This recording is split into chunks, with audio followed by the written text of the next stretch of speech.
जय कौशल्यानंदन अवध बिहारी जय कौशल्यानंदन अवध बिहारी जय कौशल्यानंदन अवध बिहारी जय कौशल्यानंदन अवध बिहारी श्री जानकीर प्राणधन कनक बिहारी श्री जानकीर प्राणधन कनक बिहारी कनक बिहारी अमर अवध बिहारी कनक बिहारी अमर अवध बिहारी कनक बिहारी अमर अवध बिहारी कनक बिहारी अमर अवध बिहारी अवध बिहारी अमर गोकुल बिहारी अवध बिहारी अमर गोकुल बिहारी अवध बिहारी अमर गोकुल बिहारी अवध बिहारी अमर गोकुल बिहारी गोकुल बिहारी अमर नदिया बिहारी गोकुल बिहारी अमर नदिया बिहारी नदिया बिहारी अमर नदिया बिहारी नदिया बिहारी सवाई मिले गाइबे नदिया बिहारी नदिया बिहारी अमर नदिया बिहारी नदिया बिहारी अमर नदिया बिहारी नदिया बिहारी अमर जय गौरहरी नदिया बिहारी अमर जय गौरहरी नदिया बिहारी अमर नदिया बिहारी नदिया बिहारी अमर नदिया बिहारी जय गौरहरि अमर जय गौरहरि जय गौरहरि अमर जय गौरहरि जय गौरहरि अमर जय गौरहरि जय गौरहरि अमर जय गौरहरि जय गौरहरि अमर जय गौरहरि जय गौरहरि अमर जय गौरहरि जय गौरहरि अमर जय गौरहरि जय गौरहरि अमर जय गौरहरि जय गौरहरि अमर जय गौरहरि जय गौरहरि अमर जय गौरहरि जय गौरहरि अमर जय गौरहरि जय गौरहरि अमर जय गौरहरि जय गौरहरि अमर जय गौरहरि जय गौरहरि अमर जय गौरहरि जय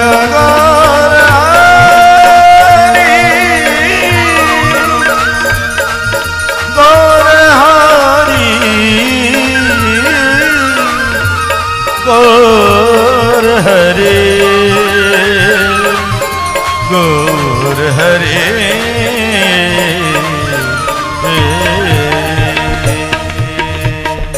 बोलिए भक्त वत्सल भगवान की जय जय जय श्री राधे निताई गौर हरि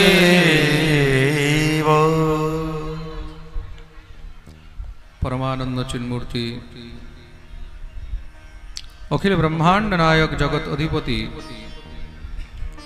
त्रिलोकेश्वर नंद नंदन ब्रजेंद्र नंदन भगवान श्री राधा श्यामसुंदरेर असीम कृपा असीम अनुकंपाय आमरा समस्त खयरासोल एवं अत्र अंचलवासी भक्तबृंदगण ভগবান শ্রীহরির দিব্য বাংময়ী প্রতিমূর্তি শ্রীমদ্ ভাগবতের অমৃতময়ী কথার দিব্য রস আস্বাদন করার এই সৌভাগ্য প্রাপ্ত করিয়াছি। শ্রী বলদেবের কৃপায় খয়রাসোল শ্রীমদ্ ভাগবত পাঠ কমিটির পরিচালনায় এই প্রথম বৎসর দিব্য ভব্য বিশাল ভাগবত সপ্তাহ জ্ঞানযজ্ঞ মহোৎসবের এই আয়োজন করা হইয়াছে।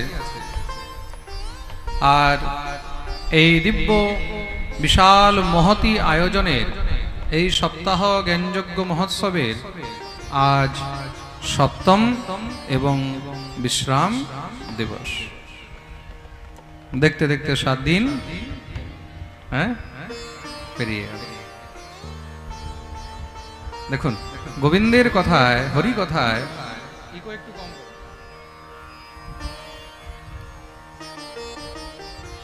শ্রী রাধা মাধবের কথায় সময় কি করে পেরিয়ে যায় তার প্রত্যক্ষ প্রমাণ হলো এই ভাগবত। 7 দিন দেখতে দেখতে পেরিয়ে গেছে। আর দেখুন, যত দিন পেরোচ্ছে ততই কিন্তু আমাদের ভক্ত সমাগম আরো বেড়েই যাচ্ছে। আজ তো দিনের বেলায় এখন পাঠ চলছে বলে আমি দেখতে পাচ্ছি আরো ভালো করে। মাঠের মধ্যে তো আমি কোথাও জায়গা দেখতেই পাচ্ছি না। এই এখন থেকেই যা কালকে রাত্রে পাঠের শেষে লোক ছিল, এখন পাঠের আরম্ভ মানে শুরুতে দেখা যাচ্ছে অত লোক বসে আছে। একবার প্রেম সে বলো, এত ভক্ত সংখ্যা রেকর্ড। তাহলে বিচার করে দেখুন, এই সংসারের মধ্যে কোনো বিষয়ের যদি কথা হতো, কোন নেতা মন্ত্রীরও যদি ভাষণ হতো, 7 দিন লাগাতার যদি কোনো নেতা এসে ভাষণ দেয়, কেউ শুনতে পারবে?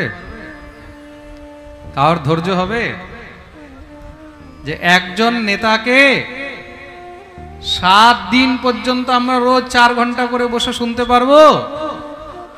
কোন ফিল্ম অ্যাক্টরও যদি আসে, দুনিয়ার যদি কোনো বড় সুপারস্টারও আসে, হয়তো একদিন শুনতে পারবেন, তাকে 2 ঘন্টা শুনতে পারবেন, 3 ঘন্টা শুনতে পারবেন, কিন্তু দ্বিতীয় দিনও শোনার ইচ্ছা হবে না। কিন্তু একমাত্র হরি কথা, এই গোবিন্দের কথাই এমন কথা, এই ভাগবতের কথাই এমন কথা, এই কথা যদি 7 দিন নয় 7 জন্ম পর্যন্ত শুনি, তবুও মনে হবে যে শুনতেই থাকি, শুনতে। এটা হলো গোবিন্দের কথার মহিমা, এটা হলো হরি কথার মহিমা। মনে রাখবেন, এই সংসারের কথা আজ যেটা হয়েছে কাল বাসি হয়ে যাবে। আপনি একবার শুনেছেন, দ্বিতীয়বার শুনতে ইচ্ছে করবে না। আরে নিজের ঘরের মধ্যেই, নিজের পাড়ার মধ্যেই, বন্ধু বান্ধবের মধ্যে কেউ আপনাকে কোনো একটা কথা বলল একবার, পরের দিন যদি আবার বলে, জানিস ওই ঘটনাটা এমন এমন এই হয়েছিল, আপনি সঙ্গে সঙ্গে বলে দেবেন, হ্যাঁ আমি শুনে রেখেছি, আর বলতে হবে না, তাই তো? কিন্তু গোবিন্দের কথা এমন কথা, তুমি যত শুনবে তদেব রম্যম রুচিরম নবম নবম তদেব শস্বন মনসঃ প্রতীপয়েৎ তদেব রম্যম রুচিরম নবম নবম নবম নবম রুচিরম। গোবিন্দের কথা কখনো পুরানো হয় না, ঠাকুরের কথা কখনো বাসি হয় না, ঠাকুরের কথা নিত্য নতুন। তদেব রম্যম রুচিরম নবম নবম, নিত্য নতুন, নিত্য নবীন। তার জন্যই ভগবানের এক নাম হলো নবীন। কি নাম?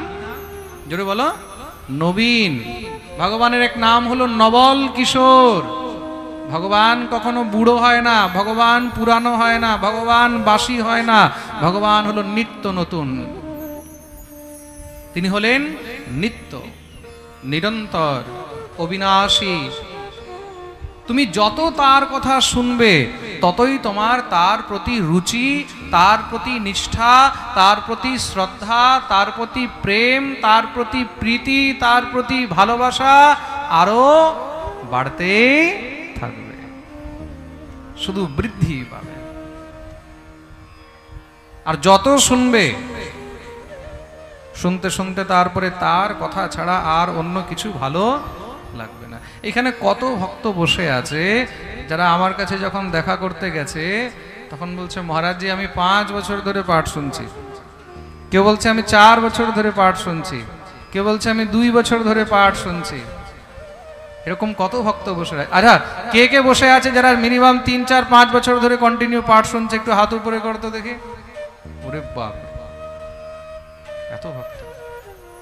তা সত্যি করে বলবে 5 বছর ধরে শুনতে শুনতে কখনো মনে হয়েছে যে পাঠ পুরানো হয়ে গেছে? হ্যাঁ, যতবার শুনবে ততবার মনে হবে যে নতুনই পাচ্ছে। আজকে একজন মাতাজি এসছেন, উনি বলছে, মহারাজজি আমি লকডাউন থেকে আপনার পাঠ শুনছি। যখন লকডাউন শুরু হয়েছিল, কবে 2020 না 21 হবে বোধহয়, হ্যাঁ 20-তে, তা 2020-তে লকডাউন হয়েছে। 20, 21, 22, 23, 24, 4 বছর হয়ে গেছে, 5 বছর চলছে। তা 5 বছর ধরে পাঠ শুনছি, আর এখনো বারবার মনে হয় যত শুনি ততই কম, মনে হয় আরো শুনতে থাকি। এটাই হলো হরিকথার মহিমা। আচ্ছা, এখানে যদি আমি নিজের কথা শোনাই, যদি নিজের গল্প শোনাই, তাহলে আপনাদের শুনতে ইচ্ছা করবে না, বুঝে রাখবেন। তাই মহিমাটা কার? এই মহিমাটা হলো গোবিন্দের কথার, হরি কথার, কৃষ্ণ কথার। কেন? এই যে কৃষ্ণ শব্দটা রয়েছে না, কৃষ্ণ শব্দের অর্থ কি? কৃষ্ণ মানেই হলো আকর্ষণ। কৃষ্ণ শব্দের সংস্কৃত অর্থ কি হয়? কর্ষয়তি ইতি কৃষ্ণঃ। কর্ষয়তি মানে যিনি আকর্ষণ করেন। কিম কর্ষয়তি, কি কর্ষণ করেন? বলে চিত্তঃ কর্ষয়তি, মনঃ কর্ষয়তি, জীবানাম চিত্তঃ ইহ কর্ষয়তি সহ কৃষ্ণঃ। যে জীবের মনকে, জীবের চিত্তকে আকর্ষিত করে, বড় থেকে বড় নাস্তিক, বড় থেকে বড় পাখণ্ডী, যে জীবনে কোনোদিন হরিকথা শুনেনি, যার গোবিন্দের প্রতি রুচি নেই, তাকেও তুমি 1 ঘন্টা এনে ভাগবতে বসিয়ে দাও, দেখবে একদম গেম চেঞ্জ হয়ে যাবে। প্রেম সে বলো।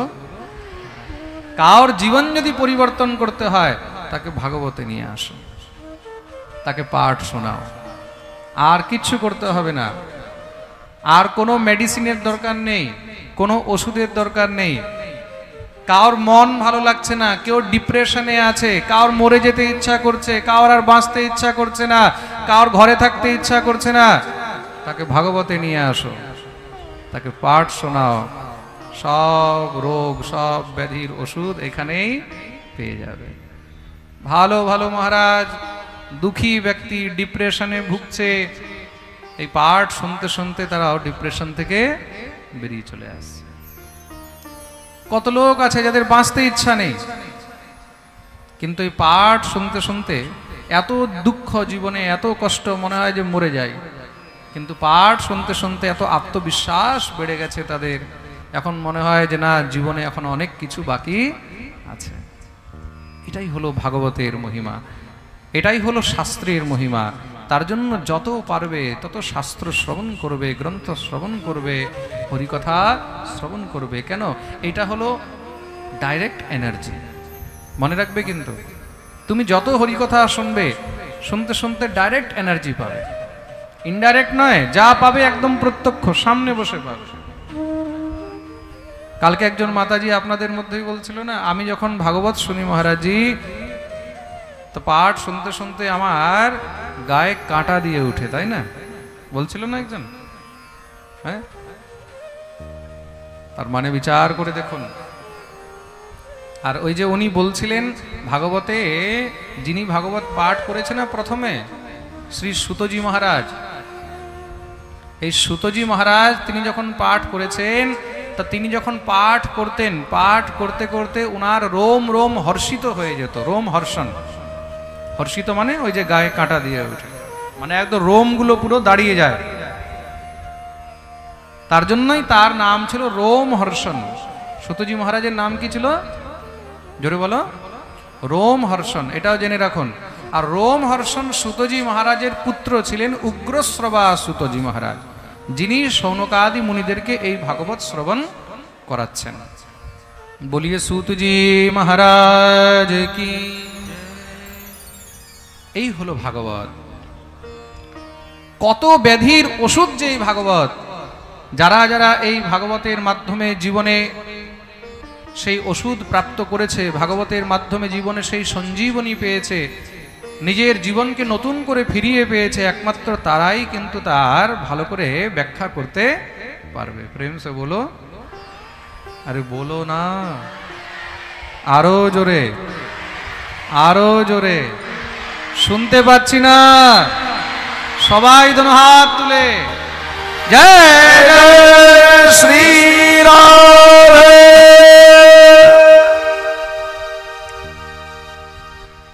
তো আমরা কালকে পাঠে ভগবানের বিবাহ মহোৎসব পর্যন্ত কথা বর্ণন শ্রবণ করলাম। কালকে ঠাকুরের বিয়ে হয়েছিল, তাই তো? সবাই মিলে খুব নাচা গাওয়া করেছে, বিয়েতে খুব আনন্দ করেছে বরযাত্রী হয়ে। আজকে আমরা সপ্তম দিবসের পাঠে প্রবেশ করব। সর্বপ্রথম উপস্থিত সকল সাধু গুরু বৈষ্ণবদের এবং সমস্ত ভক্তিমতী মাতৃগণের শ্রীচরণে আমি কোটি কোটি প্রণাম জানাই। ইউটিউবের মাধ্যমে দেশে বিদেশে যারা ঘরে বসে এই পাঠ লাইভ শ্রবণ করছেন, আপনাদের সকলের শ্রীচরণে আমি কোটি কোটি প্রণাম জানাই। বলিয়ে দ্বারকাধীশ কি। ভগবতী রুক্মিণীর সঙ্গে ভগবানের বিবাহ হলো। দ্বারকায়াম অভূদ রাজন মহামোদঃ পুরোকসাম রুক্মিণ্যাম রময়োপেতম দৃष्ट्वा কৃষ্ণম শ্রিয়ঃ পতিম। ভগবান শ্রীহরি এখন রুক্মিণী রমণ হয়ে গেলেন। বলিয়ে রুক্মিণী রমণ ভগবান কি। ভগবতী রুক্মিণীর গর্ভ থেকে ভগবানের প্রথম সন্তানের জন্ম হয়েছে। এই সন্তান কে? তার নাম কি? কামস্তু বাসুদেবাংশো দগ্ধ প্রাগ রুদ্রমন্যুনা দেহোপপত্তয়ে ভূয়স্তমেব প্রত্যপদ্যতঃ। স্বয়ং কামদেব ভগবান শ্রীকৃষ্ণের অংশ হইতে পুত্র রূপে জন্ম গ্রহণ করলেন। আর সেই শিশুর নাম হলো প্রদ্যুম্ন। কি নাম হয়েছে? জোরে বলো, প্রদ্যুম্ন। বলিয়ে প্রদ্যুম্নজি মহারাজ কি। প্রদ্যুম্ন ইতি বিখ্যাতঃ সর্বতো নবমঃ পিতু। প্রদ্যুম্নজি মহারাজ এখন সূতিকা গৃহেই রয়েছে, এখনো সূতিকা গৃহ থেকে বের করা হয়নি। তৎমধ্যেই এক দুষ্ট অসুর, নাম হলো সম্বরাসুর। সেই সম্বরাসুর সেই শিশুকে হরণ করে নিয়ে চলে যায়। কেন? সম্বরাসুরের মৃত্যু বাসুদেব ভগবান শ্রীকৃষ্ণের জ্যেষ্ঠ পুত্রের হাতে লেখা ছিল। দেখুন, বিধির বিধান এগুলো সব আগে থেকেই ফিক্স থাকে। কার মৃত্যু কোথায় হবে, কিভাবে হবে, এগুলো কিন্তু সব বিধির বিধানে ফিক্স আছে। হ্যাঁ, হানি লাভ জীবন মরণ যশ অপযশ বিধিহাত। তার জন্য জীবনে যদি আপনার কিছু খারাপও হয়, যদি আপনার জীবনে কোনো হানি হয়, যদি আপনার জীবনে কোনো প্রকারের কোনো দুর্ঘটনা হয়, যদি কিছু খারাপ ঘটেছে আপনার সঙ্গে, কাউকে দোষ দেবেন না। মনে রাখবেন, কারোর জন্য কারোর কিছু হয় না। আমরা যা কিছু ভোগ করছি এগুলো সব প্রারব্ধের ফল। মনে রাখবে, আমরা মনে করছি বলে ওর জন্য আমার এই খারাপটা হলো, ও না হলে আমার এটা হতো না, আমরা তাই তো মনে করছি। আর তার জন্য তার সঙ্গে আমরা মনে মনে শত্রুতা নিয়ে বসে আছি। এগুলো হলো সাধারণ মনুষ্য, সাধারণ মানব, যাদের এখনো পর্যন্ত সেই বিবেক, সেই বুদ্ধি হয়নি, তাদের বিচারধারা। কিন্তু যখন আপনি সৎসঙ্গ করছেন, যখন আপনি ভাগবত শ্রবণ করছেন, শাস্ত্র অধ্যয়ন করছেন, সাধুগুরু বৈষ্ণবদের সঙ্গ করছেন, তখন নিশ্চয়ই আপনার মধ্যে বিবেক জাগ্রত হওয়া উচিত যে সংসারে আমি যা ভোগ করছি এগুলো আমারই কৃত কর্মের ফল। খুব মন দিয়ে শুনবে কিন্তু।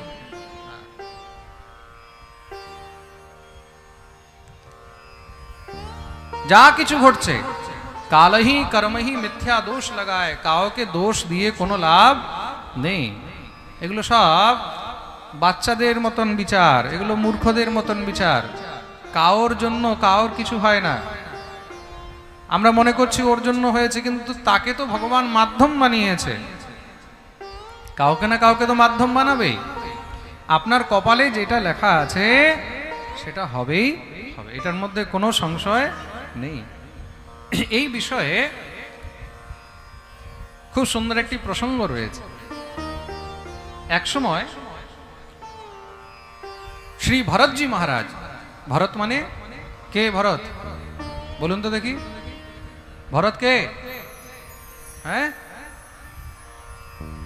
ভারতের মধ্যে 3 জন ভরত হয়েছে, এটাও জেনে রাখুন। ভারতের মধ্যে কয়জন ভরত হয়েছে ইতিহাসে? 3 জন ভরত হয়েছে, শ্রেষ্ঠ। সর্বপ্রথম ভরত কে হয়েছেন? ঋষভদেবের পুত্র ভরত। আমরা পাঠের মধ্যে শুনেছিলাম 28,000 বৎসর পর্যন্ত তিনি রাজত্ব করেছিলেন, যার নামে এই ভূখণ্ডের নাম হলো ভারত। তিনি পরে জড়ভরত হয়েছিলেন। কি হয়েছিলেন? জড়ভরত। দ্বিতীয় ভরত হয়েছিলেন দুষ্যন্তের পুত্র, চন্দ্রবংশী রাজা দুষ্যন্ত আর শকুন্তলার পুত্র, নাম ছিল কি? ভরত। কি নাম ছিল? ভরত। আর তৃতীয় ভরত হলেন ভগবান শ্রী রামচন্দ্রের ছোট ভাই, কৈকেয়ী নন্দন, নাম হলো ভরত। তা এইখানে আমরা শ্রী রামচন্দ্রের ছোট ভাই ভরতের কথা বলছি। শ্রী ভরতজি মহারাজ এক সময় গুরু বশিষ্ঠের কাছে গেছেন। বশিষ্ঠ মুনি তাদের কুলগুরু, তো তা গুরুদেবের কাছে গেছেন। অনেক দিন হয়েছে, মন ইচ্ছা হলো যে একটু গুরুদেবের কাছে গিয়ে বসি। কেন? মনে যখনই দেখবে কিছু সংশয় হচ্ছে, কিছু চিন্তা ঘটছে, কিছু বুঝতে পারছি না, তখন সঙ্গে সঙ্গে দৌড়ে শ্রী গুরুদেবের কাছে চলে যাবে। এই সংসারে যখন তুমি দেখবে যে কোনো রাস্তা দেখতে পাচ্ছি না, তখন গুরুদেবের চরণে যাবে। কেন? গুরুদেবই তোমাকে ঠিক রাস্তা দেখাবে। তিনি হলেন পথ প্রদর্শক, মার্গদর্শক। তার জন্য জীবনে একজন গুরু থাকা অনেক দরকার। গুরুদেবের কাছে গেলেন, গুরুদেবের সেবা করতে করতে বলছেন, গুরুদেব একটি কথা বলবো। বলো ভরত। আচ্ছা বলুন, প্রভু শ্রী রামচন্দ্রের জীবনে এত দুঃখ কেন হলো, এত কষ্ট কেন হলো? শ্রী রামচন্দ্রের জন্ম হয়েছে অত্যন্ত শুভ মুহূর্তে, তাই তো?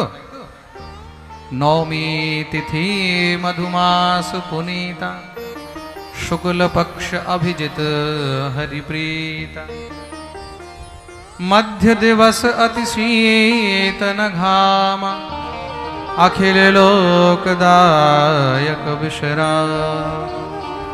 नवमी तिथि मधुमास पुनीता, মধুমাস, চৈত্র মাস, চৈত্র মাসের শুক্লপক্ষ, শুক্লপক্ষ চন্দ্রবল বেড়ে রয়েছে, আর তার মধ্যে নবমী তিথি, আর নবমী তিথির মধ্যে মধ্য দিবস, একদম দিনে দুপুরে 12টার সময়। মুহূর্ত কি? অভিজিৎ মুহূর্ত। কোন মুহূর্ত? হ্যাঁ, অভিজিৎ মুহূর্ত। যেই মুহূর্তে জন্ম নিলে তাকে কেউ পরাজিত করতে পারে না, সেই অভিজিৎ মুহূর্তে জন্ম হয়েছে। এত শুভ তিথি মুহূর্তে জন্ম হয়েছে, তারপরেও জীবনে এত দুঃখ, এত কষ্ট। প্রভুর বিবাহ হলো, বিবাহ দেখুন শ্রেষ্ঠ দিন, মার্গশীর্ষ মাস, অগ্রহায়ণ মাস, অগ্রহায়ণ মাসের শুক্লপক্ষ, শুক্লপক্ষের পঞ্চমী তিথি। খুব মন দিয়ে শুনবে, ভগবান রামচন্দ্রের বিয়ের ডেট ভালো করে মুখস্থ করে নাও। বলতে তো পারবে কেউ জিজ্ঞাসা করলে? পারবে কি না? হ্যাঁ, ভগবান শ্রী রামচন্দ্রের বিয়ের ডেট কবে? বলে অগ্রহায়ণ মাস, শুক্লপক্ষ, পঞ্চমী তিথি। সেই দিনকে বিবাহ পঞ্চমী বলা হয়। কি বলা হয়? জোরে বলো। বিবাহ পঞ্চমী মানে বিবাহের জন্য এটা শ্রেষ্ঠ মুহূর্ত। কার যদি বিয়ে দিতে হয় তা বিবাহের জন্য এটা শ্রেষ্ঠ মুহূর্ত। জন্মের জন্য শ্রেষ্ঠ মুহূর্ত, খুব ভালো তিথি, খুব ভালো মুহূর্ত। মার্গশীর্ষ শুক্ল পঞ্চমী তিথি। আর ভগবান গীতায় কি বলছেন? মাসানাম মার্গশীর্ষোহম, মাসের মধ্যে আমি কি? 12 মাসের মধ্যে ভগবান কোন রূপে আছেন? বৈশাখ না জ্যৈষ্ঠ, কার্তিক না অগ্রহায়ণ? কোন মাসে? জোরে বলো। অগ্রহায়ণ মাসে। মাসানাম মার্গশীর্ষোহম। যেইভাবে ধাতুর মধ্যে ভগবান স্বর্ণ রূপে রয়েছেন। কি রূপে রয়েছেন? জোরে বলো। স্বর্ণ রূপে। পশুর মধ্যে ভগবান সিংহ রূপে রয়েছেন। কি রূপে? সিংহ রূপে। তদ্রূপ ভগবান 12 মাসের মধ্যে মার্গশীর্ষ মানে অগ্রহায়ণ মাসে অগ্রহায়ণ রূপে রয়েছেন। আর সেই অগ্রহায়ণ মাসের শুক্লপক্ষ পঞ্চমী তিথিতে শ্রীরামচন্দ্রের বিবাহ হয়েছে। বিবাহ পঞ্চমী, শুভ তিথি, শুভ মুহূর্ত। হ্যাঁ, স্বয়ং সদানন্দ মুনি তিথি দেখে দিয়েছেন, ধুমধাম করে বিবাহ হয়েছে। এই তো ছাড়ো, ভগবান শ্রী রামচন্দ্রের যে রাজ্য অভিষেক হবে, যেই দিন ভগবানের রাজ্য অভিষেক হবে, সেটাও কিন্তু শুভ তিথি, শুভ মুহূর্ত দেখে করা হয়েছে। তারপরেও বনে যেতে হলো। সকালে রাজ্য অভিষেক হবে। বিচার করে দেখুন, সকালে রাজ্য অভিষেক হবে, রাজা হবেন। আর ভোরবেলায় তাকে তপস্বী বেশ ধারণ করে জটাজুট নিয়ে তাকে ঘর থেকে বেরোতে হয়েছে। বলকল বস্ত্র ধারণ করে ঘর থেকে বেরোতে হলো। বিচার করে দেখুন, আরো 1 দিন 2 দিনের জন্য নয়, কত দিনের জন্য? 14 বৎসর। তাপস বেশ বিশেষ উদাসী, তাপস বেশ বিশেষ উদাসী, তাপস বেশ বিশেষ উদাসী।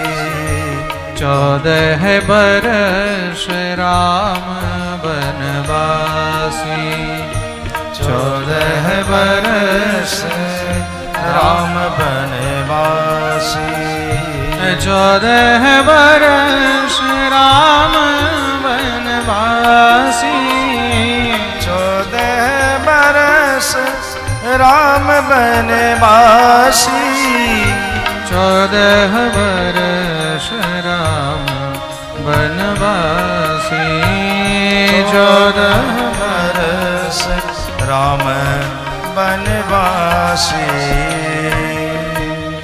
तापस वेश विशेष उदासी, 14 बरस राम बनवासी। কইকেই চেয়েছিল তো কি? কালকে একজন প্রশ্ন করেছিল না, ভগবান 14 বছর কেন বনে ছিলেন? কেউ প্রশ্ন করেছিল না কালকে, মনে আছে? হ্যাঁ, কে ছিল? আছে এখানে? ওই যে পিছনে বসে আছে, একবার প্রেম সে বলো। তো শুধু 14 বছরের জন্যই বনবাস চাইনি, আরো কি চেয়েছে? বলে তাপস বেশ বিশেষ উদাসী। 14 বছর বনের মধ্যে সেজে গুজে থাকতে পারবে না, তাহলে বলে তপস্বী বেশ ধারণ করে থাকতে হবে রামকে। কইকেই বরদান কি চেয়েছে? তাপস বেশ, তপস্বী বেশ ধারণ করে থাকতে হবে। তপস্বীরা কি করে? বলকল বস্ত্র ধারণ করে। তপস্বীর বেশ ধারণ করে থাকতে হবে, জটাজুট।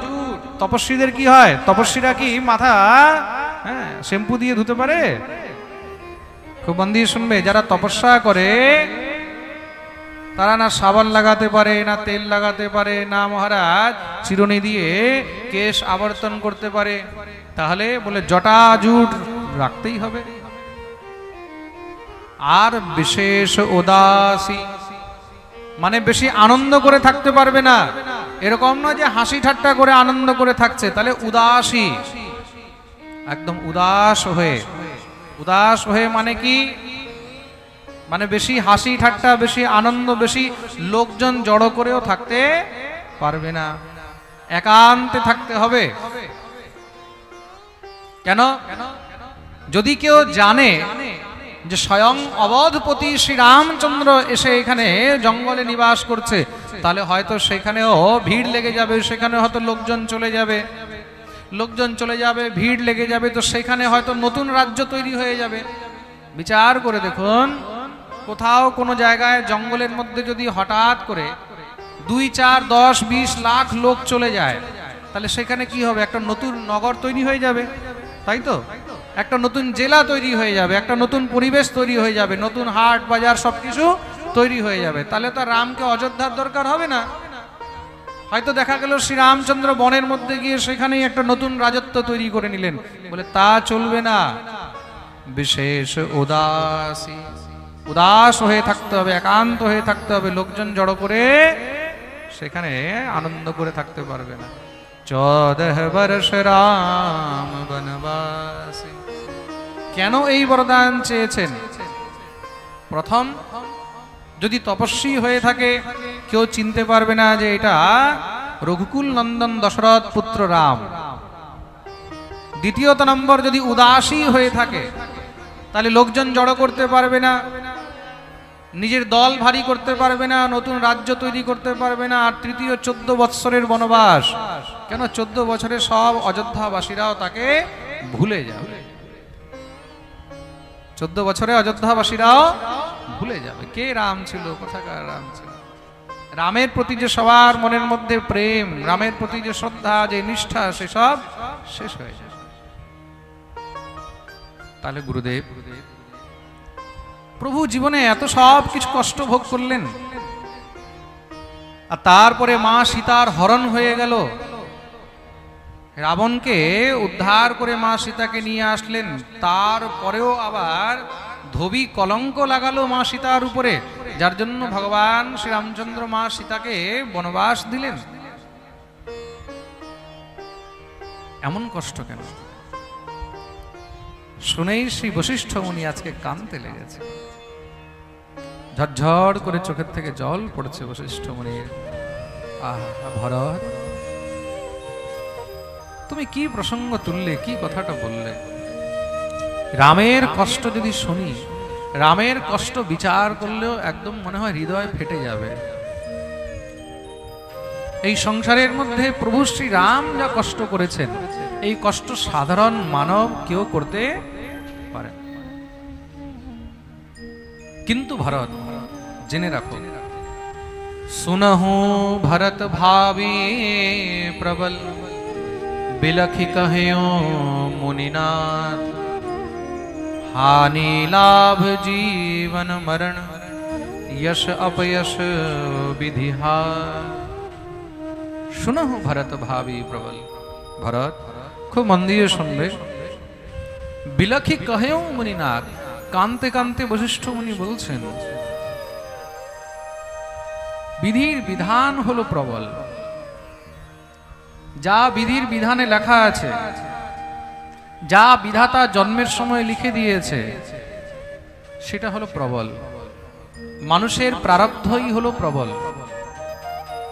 হানি লাভ জীবন মরণ, यश अपयश विधिहात। জীবনে যা আমাদের লাভ হচ্ছে, আমাদের যা হানি হচ্ছে, আমাদের যা জন্ম হচ্ছে, মৃত্যু হচ্ছে, আমাদের যা মান সম্মান হচ্ছে, যশ প্রতিষ্ঠা হচ্ছে বা অপমান হচ্ছে, এইগুলো সব হলো বিধির হাতে, বিধাতার হাতে। এইগুলোকে কেউ টলাতে পারে না। এক কথাতেই সব শেষ করে দিলেন। প্রেম সে বলো। তাহলে বিচার করে দেখো, স্বয়ং ভগবান যখন জন্মগ্রহণ করেছেন মনুষ্য রূপে, তা ভগবানকেও সংসারের সমস্ত সব সহ্য করে যেতে হয়েছে। তা আমরা যদি ভাবি যে আমাদের জীবনে কোনো কষ্টই যেন না আসে, আমাদের জীবনে যেন কোনো দুঃখই না আসে, এটা কি কখনো সম্ভব? বলো, সম্ভব কি? ঈশ্বরও যদি এখানে অবতার নিয়ে এসেছেন, ঈশ্বরও কিন্তু ছাড় পায়নি। ঈশ্বরও এই বিধির বিধান থেকে মুক্ত হতে পারেন। লক্ষণ ভগবান শ্রী রামচন্দ্রকে বলছেন একদিন, প্রভু আপনি তো স্বয়ং ভগবান, আপনি তো সর্বেশ্বর, আপনি তো সর্বশক্তিমান। আপনি যদি চাইতেন তাহলে আপনি সব কিছু পাল্টিয়ে দিতে পারতেন। মন্থরার বুদ্ধি কেন ভ্রষ্ট হবে? মন্থরা কেন কৈকেয়ীর কাছে যাবে? কেন রামকে 14 বৎসর বনবাসের কথা বলবে? আপনি যদি চাইতেন তাহলে বুদ্ধি ঘুরিয়ে দিতে পারতেন, 14 বছরের বনবাসও হতো না, মা সীতার হরণও হতো না, রাবণের সঙ্গে যুদ্ধ হতো না, এত কষ্ট আমাদেরকে ভোগ করতে হতো না। ভগবান লক্ষণকে বললেন, লক্ষণ, এটা আমার প্রারব্ধে লেখা ছিল। আর আমিও দেখতে চাই, আমিও একটু অনুভব করতে চাই যে মনুষ্য জন্ম নিয়ে মানব জীবনে যে কতটা কষ্ট, মানব জীবনে যে কতটা দুঃখ, সেটা আমি চাই। তবুও গড়াতে প্রেম সে বলো, তার জন্য ঈশ্বরের উপরে বিশ্বাস রাখো। তিনিই হলেন আমাদের রক্ষক, তিনি যেইভাবে চালাচ্ছে তার মধ্যেই চলতে থাকো। তার জন্যই আমাদের মহাপুরুষগণ বলেছেন না, জैसे रखे राम जी रहना चाहिए।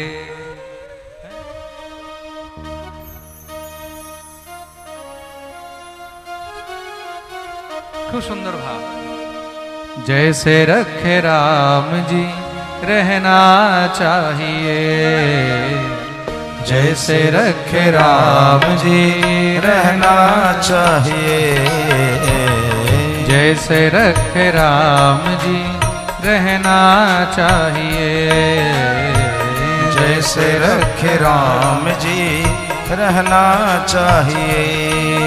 हाँ, जैसे रखे राम जी रहना चाहिए, जैसे रखे राम जी रहना चाहिए, और मान अपमान सब सहना चाहिए, मान अपमान सब सहना चाहिए, मान अपमान सब सहना चाहिए, मान अपमान सब सहना चाहिए।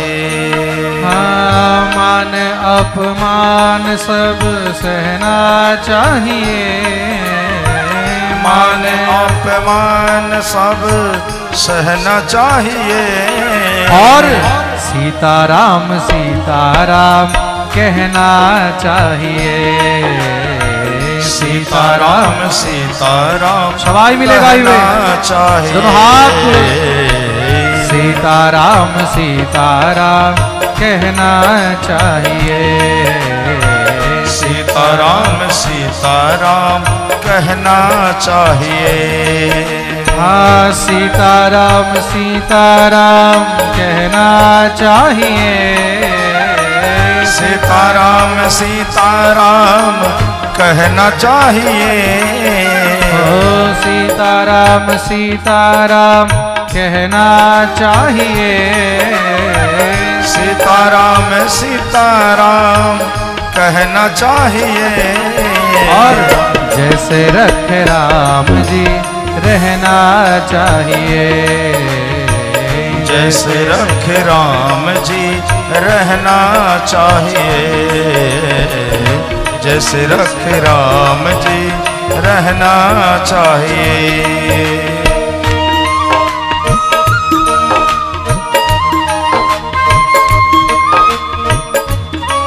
राधारमण लाल की,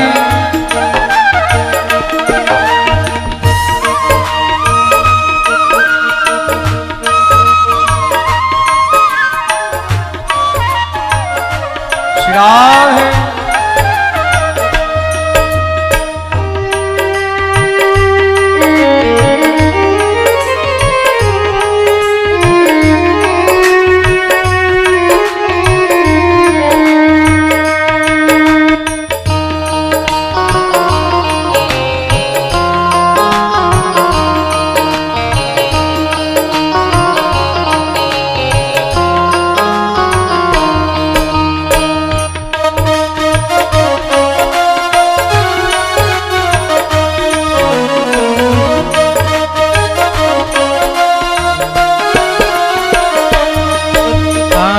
चाहते आराम हो तो रोज ही सुबह शाम। चाहते आराम हो तो रोज है सुबह शाम। चाहते आराम हो तो रोज ही सुबह शाम। चाहते आराम हो तो रोज ही सुबह शाम। देखो কি সুন্দর ভাব, जैसे रखे राम जी रहना चाहिए। ঠাকুর যেইভাবে রাখে আমাদেরকে সেইভাবেই থাকা উচিত। আর বলে মান অপমান সব সহনা চাহিয়ে। জীবনে যদি মান মানে সম্মান পাচ্ছ বা অপমান পাচ্ছ সেগুলো সব সহ্য করতে শেখো, তবেই কিন্তু জীবনে তুমি আগে বাড়তে পারবে। তুমি সম্মান পেয়ে ফুলে গেলে আর অপমান পেয়ে একদম মরে গেলে, মনে রাখবে তাহলে কিন্তু জীবনে কিছু করতে, সম্মান পেলেও চুপচাপ হেসে বেরিয়ে যাবে, আর যখন কেউ গালি দেবে তখনও চুপচাপ হেসে। কেন জানো? আমাদের ব্যাকরণের গুরুজি ছিলেন, খুব সুন্দর একটি কথা বলতেন।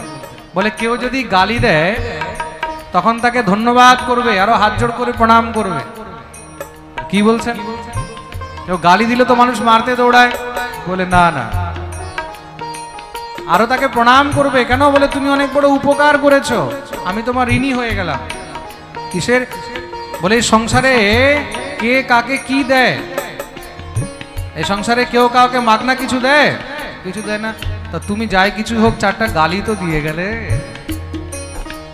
তা কিছু দিয়েই তো গেছো, কিছু নিয়ে তো যাওনি। প্রেম সে বলো।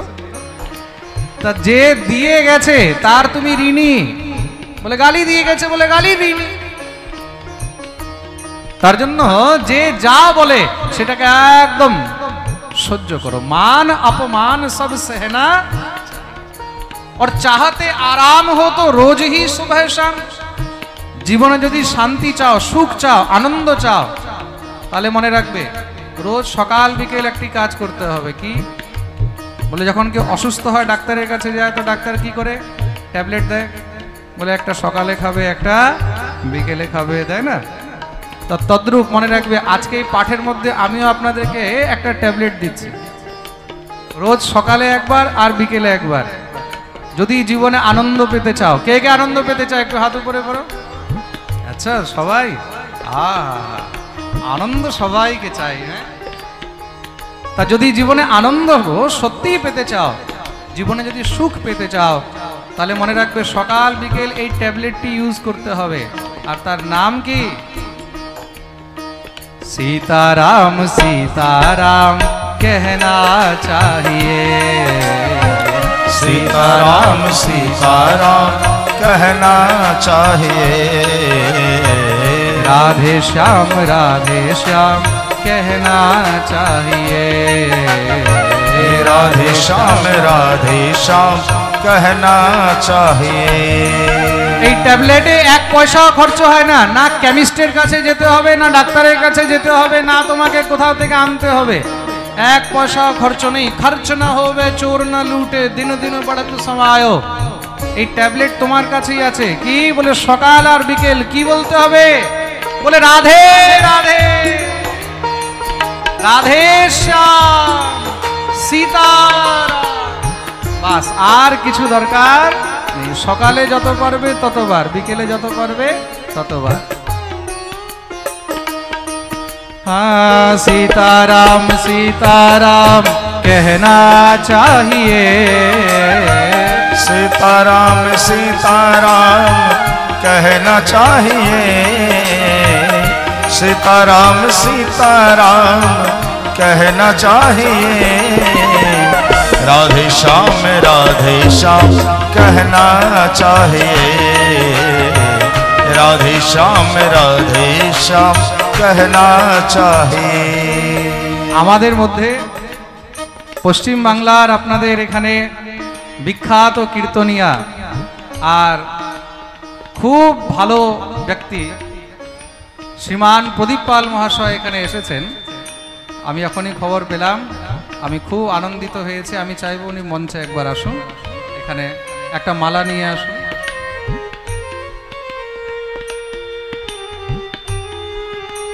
সবাই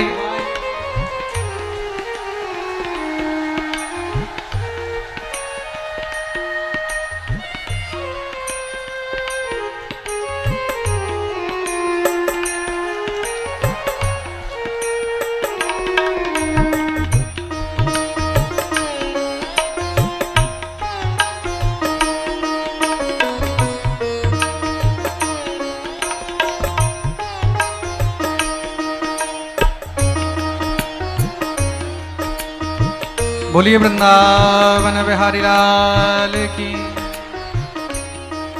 हाँ जैसे रखे राम जी रहना चाहिए, जैसे रखे राम जी रहना चाहिए, और सीताराम सीताराम कहना चाहिए। सीताराम सीताराम सवाई मिलेगा कहना चाहिए, सीताराम सीताराम कहना चाहिए, सीताराम सीताराम कहना चाहिए।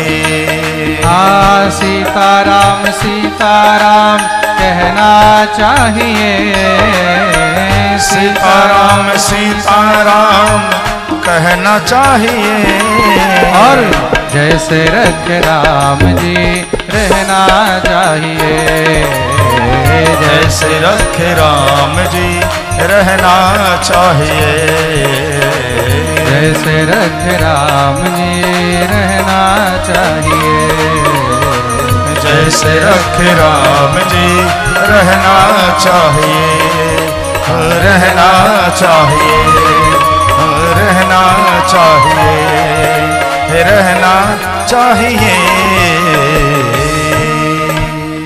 बोलिए भक्त वत्सल भगवान की जय।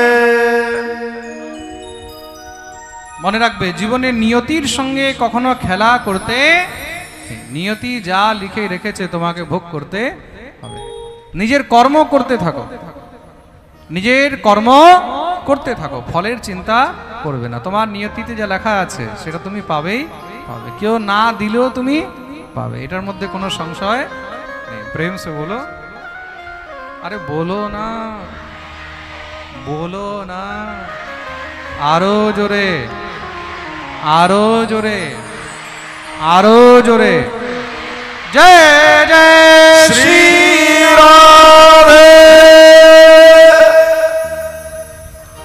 প্রদ্যুম্নকে সম্রাট ধারণ করে নিয়ে গেছে, যখনই মারতে উদ্যত হলো দেবর্ষি নারদ সঙ্গে সঙ্গে বাধা দিয়েছেন। এই কি করছো, এই শিশুকে তুমি মেরে ফেলবে,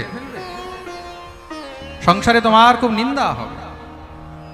শিশু হত্যা, বাচ্চার হত্যা করবে, কিন্তু দেবর্ষি এই শিশুর হাতে আমার মৃত্যু লেখা আছে। দেখো মৃত্যু তো হলো অটল, আজ পর্যন্ত মৃত্যুকে কেউ টলাতে পারেনি। তার জন্য তুমি নিজের জীবনে অপকীর্তি নিয়ে মরবে যে বাচ্চা হত্যা করে মরেছে। দেখো কংস কিন্তু অনেক বাচ্চাদের হত্যা করিয়েছিল, বাঁচতে পেরেছে? হ্যাঁ, কংসকেও মরতে হয়েছে, মনে রাখবে। তাহলে বলে একটা কাজ করো, এটাকে সমুদ্রে ফেলে দাও, আপনি আপ ডুবে মরে যাবে, সমুদ্রী জীব খেয়ে ফেলবে। সমুদ্রে ফেলে দিলেন, একটি বিশাল বড় মৎস্য সেই শিশুকে গ্রাস করে নিয়েছে। তম নির্জগার বলমান মিনঃ সোপ্য পরৈসহ, গ্রাস করে নিয়ে। এদিকে জেলেরা যখন সেই মৎস্যকে ধরে বিক্রি করতে নিয়ে গেছে, সেই সম্রাসুরের রাজ্যে গিয়ে বিক্রি করেছে। কিনেছে কে? রাজারই সৈন্যগণ, রাজকর্মচারীগণ কিনে নিয়ে যখন উপস্থিত করেছেন, মহারাজ দেখুন কত বিশাল বড় মৎস্য আমরা নিয়ে এসেছি। বলে যাও এটাকে রন্ধন গৃহে পাঠাও। রন্ধনশালায় পাঠানো হলো, সেখানে রন্ধনের কাজ করছেন ভগবতী মায়াবতী।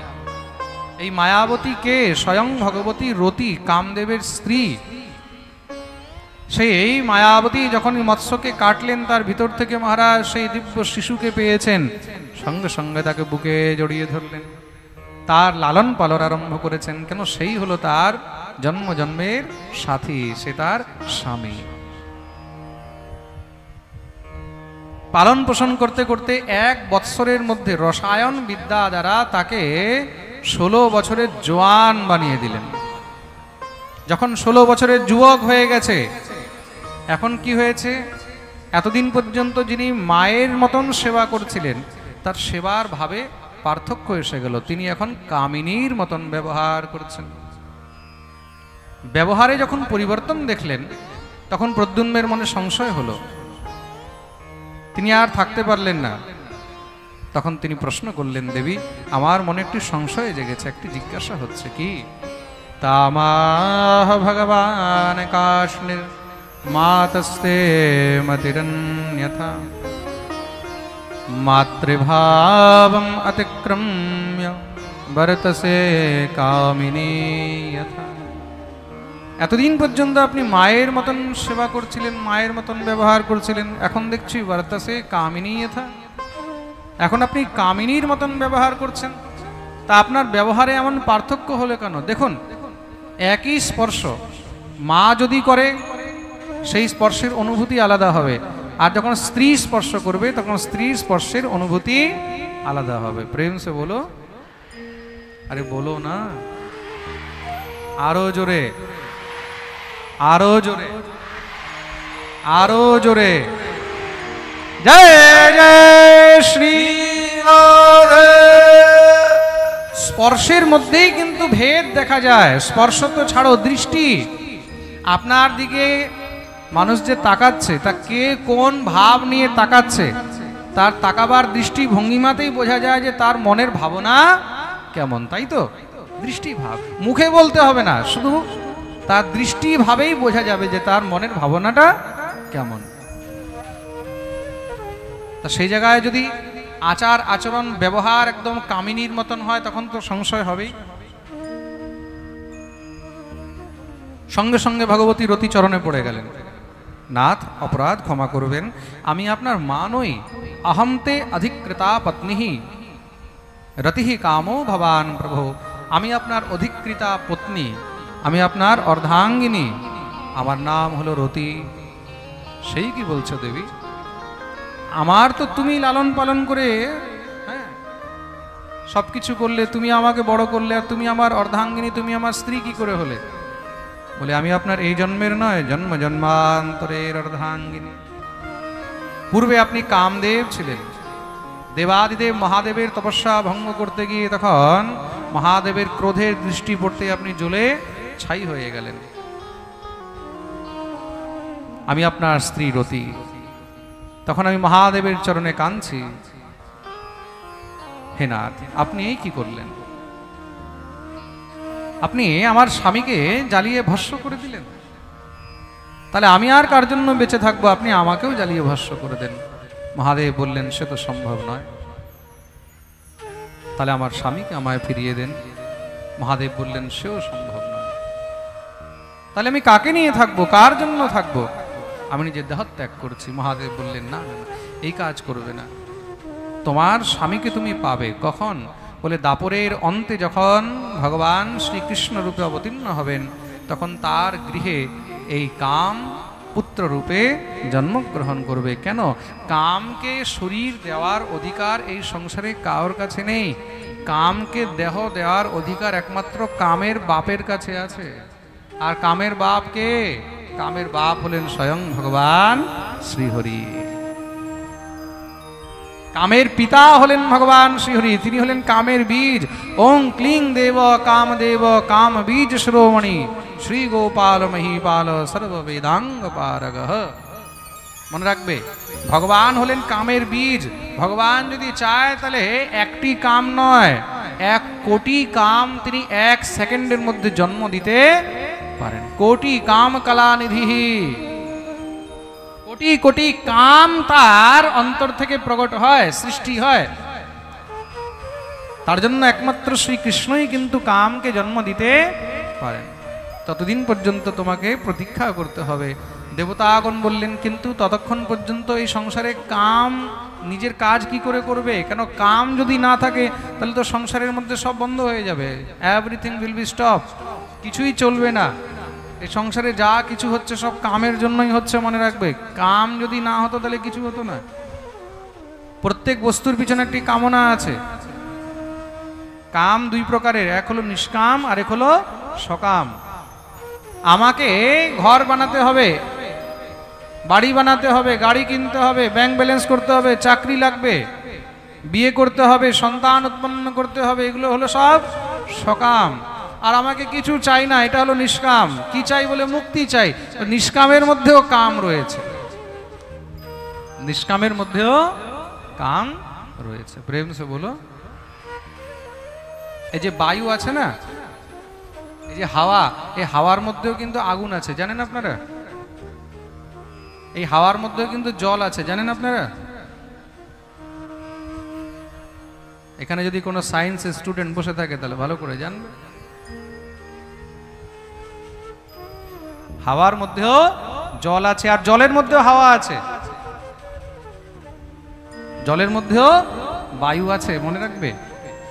কিন্তু এগুলোকে আমরা দেখতে পাই না। হাইড্রোজেন, হাইড্রোজেন গ্যাস দেখেছো তো? শুনেছো হবে হাইড্রোজেন গ্যাস কিসের থেকে হয়?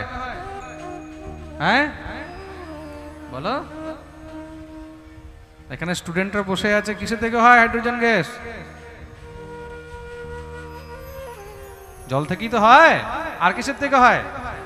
তো বিচার করে দেখো, এই সংসারের মধ্যে এনার্জি কিসের মধ্যে নেই? তদ্রূপ কাম সব জায়গায় রয়েছে। কাম ছাড়া এই সংসারে কখনো কিছু চলবে না। প্রেম সে বলো। শুধু ভাগবত পড়লে, গীতা পড়লেই হবে না, একটু বিজ্ঞানের বিষয়েও কিন্তু জ্ঞান অবশ্যই রাখা উচিত। জ্ঞান আর বিজ্ঞান দুটি পরস্পর সঙ্গে সঙ্গে চলে, দুটোই জানা উচিত। প্রেম সে বলো। আরে বলো না। যেই বস্তুর মধ্যে যা জিনিস আছে সেটাই কিন্তু সুষুপ্ত রূপে থাকলে তখনই সেটা জাগ্রত রূপে কাজ করবে। সুষুপ্ত রূপে নেই তার মানে জাগ্রত রূপে কাজ করবে না। যেরকম কাঠের মধ্যে আপনি যখন আগুন ধরাচ্ছেন তো কাঠ জ্বলে যাচ্ছে, জ্বলে যাচ্ছে কিনা? পাথরের মধ্যে আগুন ধরান, পাথর জ্বলবে? তা কাঠের মধ্যে আগুন ধরালে কাঠ কেন জ্বলছে? কেন কি কাষ্ঠের মধ্যে সুষুপ্ত অগ্নি রয়েছে, কাঠের মধ্যে অগ্নি তত্ত্ব রয়েছে। কি রয়েছে? জোরে বলো। অগ্নি তত্ত্ব রয়েছে। তার মধ্যে অগ্নি তত্ত্ব আছে বলেই যখন তাতে আপনি আগুন ধরাবেন সঙ্গে সঙ্গে অগ্নি তত্ত্বকে নিজের মধ্যে টেনে নেবে, মিলিয়ে নেবে। তা যেইখানে যেই তত্ত্ব আছে সেটা কাজ করবেই করবে। তদ্রূপ কাম সুষুপ্ত রূপে সমস্ত সংসারের মধ্যে রয়েছে। তাহলে কাম নিজের কাজ কি করে করবে বলে? অঙ্গ ছাড়া, দেহ ছাড়া নিজের কাজ করবে। তার জন্য কামের এক নাম হলো অনঙ্গ। কি নাম হলো? জোরে বলো। অনঙ্গ। আর ভগবান এই অনঙ্গকে মোহন করেছেন। কামের এক নাম হলো মদন, তো ভগবান মদনকে মোহন করেছেন, তার জন্য ভগবানের এক নাম হলো মদন মোহন, অনঙ্গ মোহন। বলিয়ে মদন মোহন ভগবান কি জয়। পূর্বজন্মের যখন কথা বললেন সমস্ত স্মৃতি ফিরে আসলো। ভগবতী রতিকে বুকে জড়িয়ে ধরেছেন দেবী, কিন্তু আমি তো সমস্ত সব যুদ্ধবিদ্যা ইত্যাদি ভুলে গেছি। রতি বললেন চিন্তা নেই, আমি সব আপনাকে স্মরণ করিয়ে দেব। সব স্মরণ করিয়ে দিলেন। সম্বরাসুরের সঙ্গে যুদ্ধ করেছে, আর সেই যুদ্ধে সম্বরাসুরকে সপরিকর গোবিন্দায় নমো নমঃ উদ্ধার করে দিলেন। শ্রী প্রদ্যুম্নজি মহারাজ নিজের সঙ্গে ভগবতী রতিকে নিয়ে উপস্থিত হয়েছেন দ্বারকায়। ভগবান দ্বারকাধীশ মা ভগবতী রুক্মিণীকে নিয়ে প্রদ্যুম্নের খুব সুন্দর স্বাগত করলেন। নিজ পুত্রকে পেয়ে ভগবান আনন্দিত হয়েছেন। প্রদ্যুম্ন এসে মাতা পিতাকে প্রণাম করলেন। ভগবতী রুক্মিণী যখন প্রদ্যুম্নকে দেখেছে, দেখে একদম চমকে গেছে। প্রদ্যুম্নের দিকে তাকিয়েই রয়েছে। কেন? প্রদ্যুম্নের দিকে তাকিয়ে আর চোখ ফেরাতে পারছে না। শুধু একবার প্রদ্যুম্নের দিকে তাকায়, আরেকবার গোবিন্দের দিকে তাকায়। কেন? দুজনকে দেখতে একদম ঠিক একরকমই মনে হয়। প্রদ্যুম্নকে দেখতে একদম দ্বিতীয় কৃষ্ণের মতো মনে হয়। দ্বিতীয় কৃষ্ণ এবহি। দ্বারকাধীশের মধ্যে আর প্রদ্যুম্নের মধ্যে দেখতে কোনো পার্থক্য নেই, দুটি একদম দেখতে একরকম। প্রেম সে বলো। একদম অবিকল। এই হলো প্রদ্যুম্নের স্বরূপ। এই প্রকার শ্রী সুখদেব প্রভু প্রদ্যুম্নের জন্ম বৃত্তান্ত ইত্যাদি বর্ণন শ্রবণ করালেন। পরীক্ষিত প্রশ্ন করেছেন, বলে প্রভু শুনেছি ভগবানের আরো অন্যান্য অনেক বিবাহ হয়েছিল। বলে হ্যাঁ হয়েছিল। অন্যান্য বিবাহ কিভাবে হলো সেই বিষয়ে একটু শ্রবণ করতে চাই। শ্রী সুখদেব প্রভু অন্যান্য বিবাহ বর্ণনা আরম্ভ করলেন। সেই দ্বারকায় এক যদুবংশী ছিল, যার নাম হলো সত্রাজিৎ। এই সত্রাজিৎ সূর্যদেবের উপাসনা করে একটি মণি প্রাপ্ত করেছেন, যেই মণির নাম হলো সমন্তক মণি। সেই মণির মধ্যে বিশেষতা কি? সেই মণির বিশেষতা হলো সেই মণি থেকে নিত্য 8 ভার স্বর্ণ বেরোয়। 8 ভার মানে এক ভারে 1 মণ হয়। তা 8 ভারে কত মণ হলো? জোরে বলো। 8 মণ। 1 মণে 40 কেজি। তা 8 মণে কত হলো? হ্যাঁ, 320 কেজি।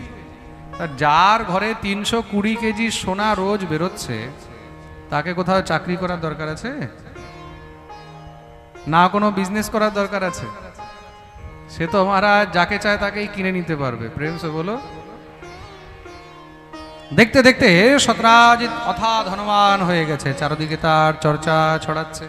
অর্থ এমন জিনিস, মানুষের কাছে যখন অর্থ আসে, অর্থ আসলে তার সঙ্গে বৈভব আসে, তার সঙ্গে যশ আসে। এগুলো আপনি আপ আসবেই আসবে, এটার মধ্যে কোনো সংশয় নেই। ভগবানও খবর পেলেন, দ্বারকাধীশ সত্রাজিৎকে ডাকিয়েছেন। হঠাৎ করে কেউ যদি রাজ্যের মধ্যে অর্থবান হয়ে যায়, তখন তো দেখতে হবে এত অর্থ কোথা থেকে আসলো। তাকে যখন ডাকিয়েছেন, সত্রাজিৎ কি করেছে? সেই মণিটাকে গলার মধ্যে ধারণ করে ভগবানের কাছে এসেছেন। ভগবানের কাছে এসে দ্বারকাধীশকে প্রণাম করলেন। দ্বারকাধীশ বসিয়েছেন। বসো। কি ব্যাপার সত্রাজিৎ? আজকাল তোমার চারিদিকে খুব চর্চা শুনছি, খুব সুন্দর ঘর বাড়ি মহল বানিয়েছো, একবার কোথায় আমাদেরকে নিমন্ত্রণ করলে না? সত্রাজিৎ লজ্জিত হয়ে গেল। অপরাধ ক্ষমা করবেন দ্বারকাধীশ, আপনি যা মনে করছেন তা নয়। এই অর্থ সম্পত্তি যশ বৈভব এইগুলো সব সূর্যদেবের কৃপায় আমি পেয়েছি। সূর্যদেব আমাকে সমন্তক মণি প্রদান করেছেন, যেই মণি থেকে নিত্য 8 ভার সোনা বেরোয়, যার কারণে আমি এত অর্থবান হলাম। এই দেখুন সেই মণি। ভগবান শুনে খুব প্রসন্ন হলেন। বাহ! কিন্তু সত্রাজিৎ, একটি কথা বলবো। তুমি তো এতদিনে খুব অর্থ সঞ্চয় করে নিয়েছো, একটা কাজ করতে পারো। বলে কি? এই মণিটা তুমি রাজকোষে দান করে দাও। রাজকোষে দান করলে কি হবে? রাজকোষের ভান্ডার ভরা থাকবে, আর প্রজার সেবায় সবসময় কাজে লাগতে থাকবে। সত্রাজিৎ বললেন, প্রভু তপস্যা আমি করলাম, কষ্ট আমি করলাম, আর মজা সবাই নেবে? না না না, এটা সম্ভব নয়। আমি তার জন্য রাজি হতে পারবো না। ভগবান বললেন, দেখো সত্রাজিৎ, এই সংসারে নিজে একা খাওয়ার চেয়ে 10 জনকে দিয়ে খেলে আরো বেশি আনন্দ হয়। মনে রাখবে, তুমি যখন নিজের সঙ্গে 4 জনকে নিয়ে খাওয়াবে, তখন দেখবে আনন্দ আরো বেশি বেড়ে যাবে, খাওয়ার স্বাদও আরো বেশি বেড়ে যাবে। ভগবান যদি তোমাকে 40টা রুটির ব্যবস্থা দিয়েছে, আর তোমার খিদে রয়েছে 4টা রুটির, তাহলে বাকিগুলো কি করবে? বাকিগুলো সব যারা প্রয়োজনীয়, যারা দিন দুঃখী গরিব, তাদের জন্য বিলিয়ে দেবে, তাদেরকে লুটিয়ে দেবে। তোমার খিদে রয়েছে 4টা রুটির, আর তুমি যদি ভাবো যে না আমি একাই 40টা খাবো, তাহলে মনে রাখবে কি হবে? তাহলে তোমাকে হসপিটাল ভর্তি হতে হবে। প্রেম সে বলো। 40টা রুটি তুমি একা হজম করতে পারবে না। তার জন্য যদি ভগবান তোমাকে প্রয়োজনের থেকে বেশি দিয়েছে, তার মানে মনে রাখবে সেটা তোমাকে জীবের সেবার জন্য দিয়েছে, নিজের জন্য নয়। যদি প্রয়োজনের বেশি আছে, সেটাকে সেবায় লাগাও। না লাগালে কি হবে? ওটা 10 জায়গা দিয়ে বেরোবে, ডাক্তারের কাছে যাবে, উকিলের কাছে যাবে, থানায় যাবে। প্রেম সে বলো।